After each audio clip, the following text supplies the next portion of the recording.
If one wants to, first of all, recognize that through history, it has always been an avenue for history to repeat itself.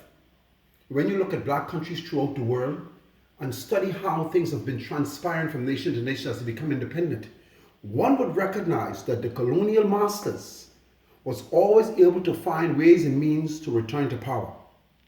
Not with only that, not with failing to understand that after independence, 99% of every country, predominantly black, has invited the colonizers back. They've invited the colonial masters to return. And how did they do this? Government lacking the capacity of vision then invites the slave masters back to their country and creates something called a free zone.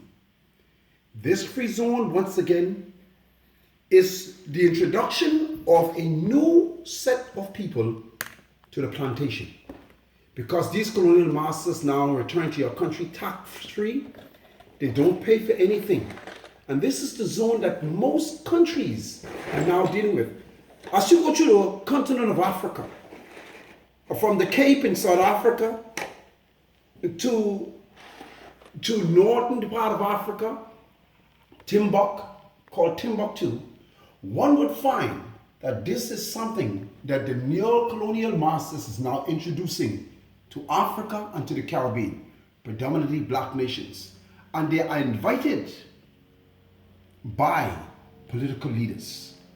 Because the only thing that these political leaders believe is that their people just want someplace to have a job and provide enough to feed their children. They don't believe that people of African descent have an appetite to want to enjoy the immunities of this life. So this is a strategic blunder on the part of African leaders. Another issue that African leaders have is that of corruption.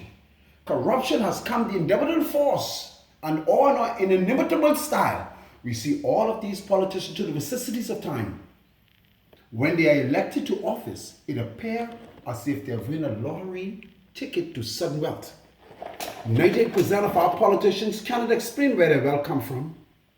98% of our people are still suffering because the politician had never had their interests at heart.